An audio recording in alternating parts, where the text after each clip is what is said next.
Hey everybody, this is Sly Cooper FTW 24/7 here, and I will be talking. I'm going to do a review on the Sly Cooper series. Today, I'm here with my friend Evan, and he is, yeah, him. He's on Skype right now talking to me. And we're just going to review it a little bit. And so I'm going to give you my first opinions. Huh? We will also be reviewing some Sly 4 Thieves in Time photos. Yeah, we will be releasing some Thieves in Time photos. Hold on, I'm going to put my microphone closer to my little whatever. Okay, so now you guys can hear Evan better. Okay. Hello. Okay, so my opinion on the game is that Sly Cooper 1 was, I think, second best in the series, but since it's the classic game, it's really good. I really like how it is. The graphics are great for a PlayStation 2 game, and the gameplay is just great. The story's a good storyline, and I love that you get way more abilities in Sly 1, the original abilities, not changed or anything. I just really like that about the first game, and I like that you can click the circle button.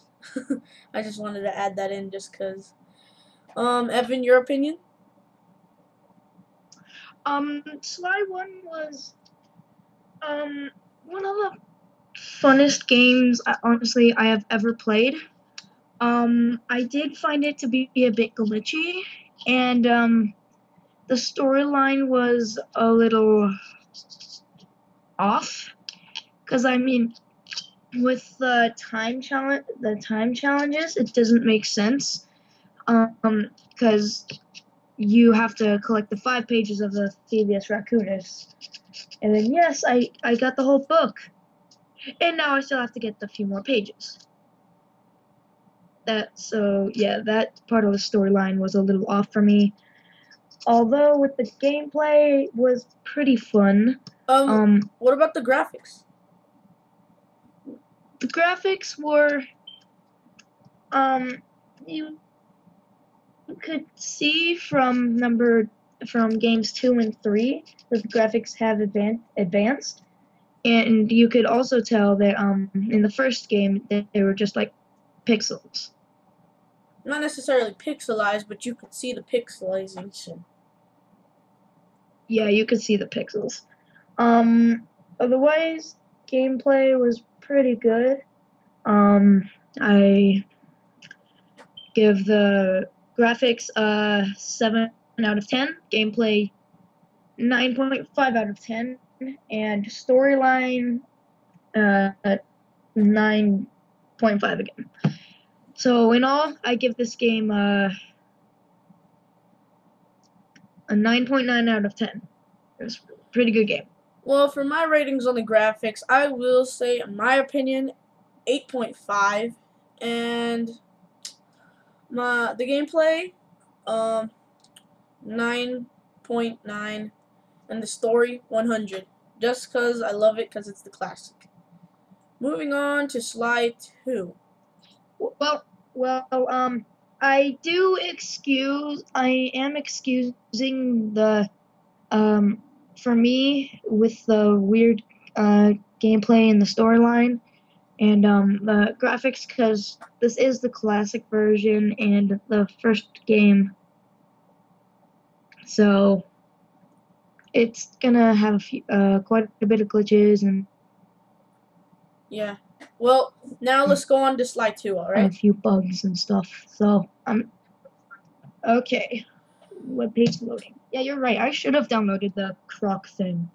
Okay, well, anyways, Sly 2, for my opinion, came out to be the best in the series for me, just because of all the new options that you could use, new controller, new gameplay, and the graphics were just amazing in this one. I like the fact that they brought back Clockwork, but then turned out to be Clockla in the end, which was Neela inside of the suit. And something that doesn't understand for me, if Clockwork's a mechanical owl, where's the outside of his body? But anyways, the gameplay was awesome. I just love it. You have to play the game for yourself if you want to find the entire storyline for yourself. And yeah, I like the fact that they brought another gang back instead of like the Claw Gang. And graphics 9.5, gameplay 9.5, and storyline 9.5. This is why I'm giving this game the 100. Evan?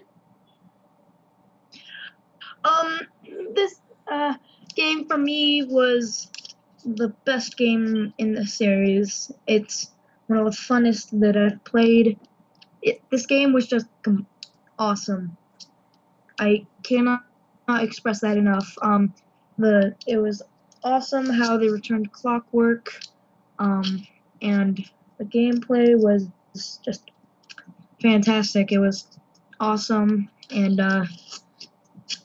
the graphics were, I'm not sure if this is possible, but it's a little more, if it's not more 3D than the first one, it's not pixelized.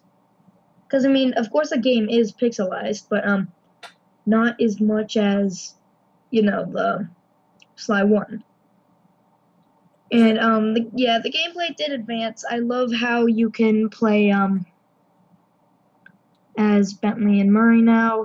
One thing I don't get is that why, how did Murray just get so strong? I mean, like, let's take a flashback for a second. In the first game, Murray was running around screaming at anything that came near him.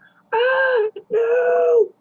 And then in the second game, he's just a mighty man. He's burly. I'm tough. Yeah. I would also like to add in that I like that we can play as all three characters. I'm really happy about that. But I do agree with you on the Murray thing.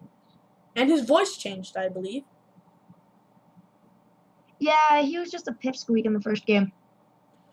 Yeah. So what are your ratings for this game, Evan? Graphics, I give a 10 out of 10. Gameplay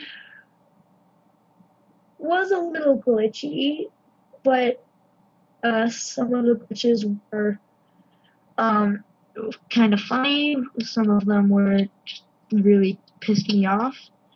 One of them that I specifically remember was that this may not happen for you, but it definitely happened for my PS2,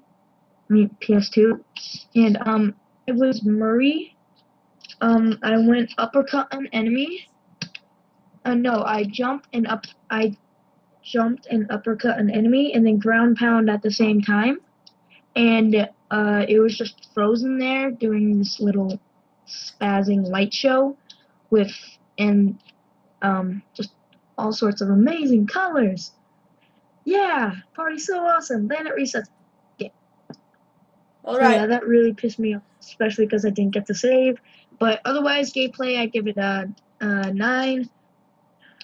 10 out of 10. It was still pretty fun. Storyline, I give it another 10 out of 10. I'd say that this game was the best one in the series. It was just awesome. Moving on to number 3, and I will give my opinions first. When I thought about the third one, it was cool. It was cool. I just hate the fact that they got rid of Clockwork and now they have